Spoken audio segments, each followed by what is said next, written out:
The Saturnalia wasn't a fixed and monolithical thing. It changed both form and format over time. For example, at the beginning of the 1st century BCE, it's thought to have been as long as 7 days. But under Augustus, it went down to 3. And by the time of Claudius, in the middle of the 1st century CE, it was back to 5 days. One of the challenges is that we don't have a single source which recounts an entire Saturnalia, so we're trying to put it together from different points of view at different points in time, but I'm going to give it a go. And it all started in Rome, here, at the Temple of Saturn, with a statue and some wool. The start of it, then, was a sacrifice made to Saturn at his temple, and woolen fetters or bonds were removed from around the statue's feet. This freed up the deity to join in with the festivities. And this is something which we'll see coming through in other areas of the entire festival. The sacrifice is later described as being made in the Greek fashion, that is to say with the head uncovered. And again, this is another aspect of the Saturnalia which seems to have imported foreign, albeit non-Roman customs. Saturn was linked to the idea of the Golden Age. And the Golden Age was when everyone was free and could do what they want. And this is another area that's important to the Saturnalia. It was about equality. Well, sort of. And again, I'll get to that later on. With the sacrifice made and the god released, we could move on to the public feast and your new favourite word, the Lecturestonian.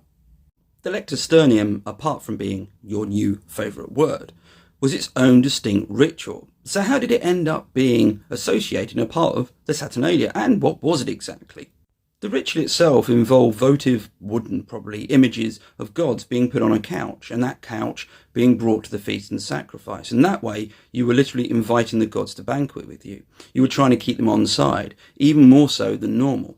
And that gives a link as to why you needed to do it in the first place, because the Lecturestonian was generally brought in at a time of real crisis. Livy recorded that the first time that there was a need for it was in 399 BCE, and that was a response to a pestilence or plague that was hit in Rome. So it was performed separately to the Saturnalia. It was just done to appease the gods. Livy is also our source for when it first happened at the Saturnalia. This was in 217 BCE, and it was a response to a number of things, including the consul of the time who'd left to join his army but not performed the correct rites. And this caused a real shock at Rome. It's a bit of moral outrage that he'd done this. And apparently the gods weren't happy at all. So the Lecturestonian was added or incorporated as part of the general celebrations of the Saturnalia in a way to keep the gods happy. Even the Io Saturnalia was started at that point. The sacrifice and the Lecturestonian were therefore the sort of public fronts to the whole Saturnalia. This was the kind of formal part of it. But the next part of it moved to the private. It moved to the household. It moved to the party. And that's where it gets even more interesting. Exactly how you experience the Saturnalia depended on a number of things. For example, your status, what you could do, what your resources were. I try and think of it a bit like how New Year's Eve used to be before obvious things happened. Do you go big? Do you have a party? Do you go to a party? Or do you just stay in and, keep it low level? Within the Saturnalia, there were several key elements which normally were part of it all. There were the exchange of presents, the colourful outfits worn, the drinking, the gambling, the king of Saturnalia, and the theme of equality. This theme tied to Saturn's association with the Golden Age, and as such, slaves were freed in order to be, non-slaves for a short time. But did all slaves do this, and did this really happen?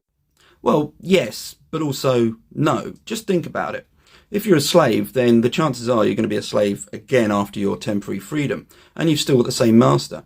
So you didn't want to say things that were too obvious or perhaps a bit too honest. And Epictetus, a former slave, actually makes this point. Then there's the logistics of it all.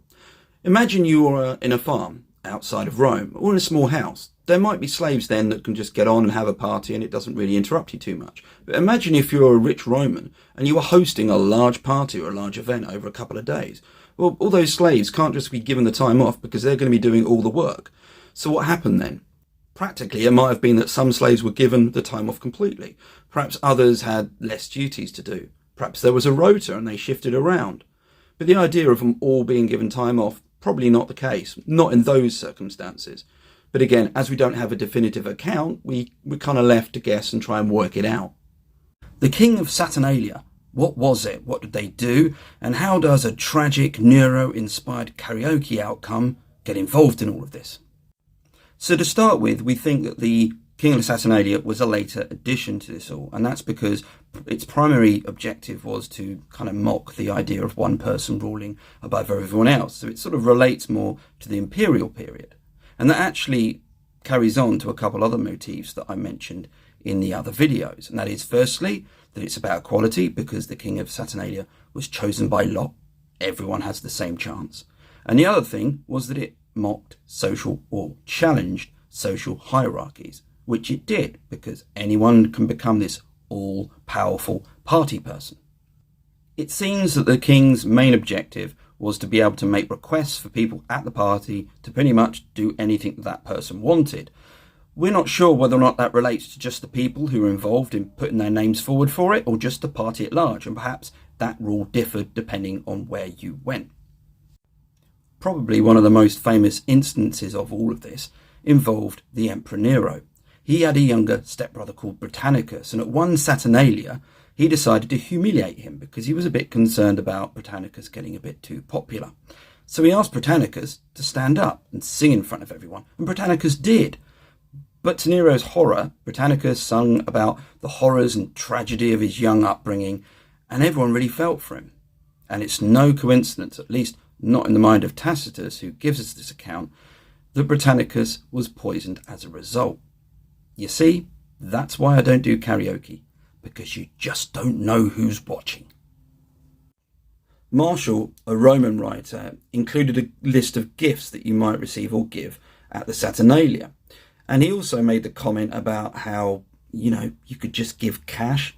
But hey, Rome, it knew about Amazons, not so much about Amazon vouchers. Anyway, bad jokes aside, here are some of the gifts that he listed. In the category of house and home, there were lots and lots of options. For example, all types of cups, from really basic ones through to really expensive ones. There was furniture, there was artwork, including paintings and sort of terracotta figurines. And there was even copies of literature, so you can kind of leave a bit of Cicero around the place just to impress any visitors. For him, there was a barber's kit. For her, a breastband. And for both of you, some Cilician socks. These were made from the beards of a particular type of goat. And there was even back scratches in the form of a hand, which actually I think I've seen these days. For the outdoors, there were hunting weapons, and in fact, quite a lot of different types of weapons. And there were exercise balls as well as weights. You could really burn off that excess. Pets were an option too. For example, a greyhound, a puppy, a horse, or even a parrot that could say, "Hail Caesar." But my favourite was the mask of a German, which apparently was guaranteed to scare the kids.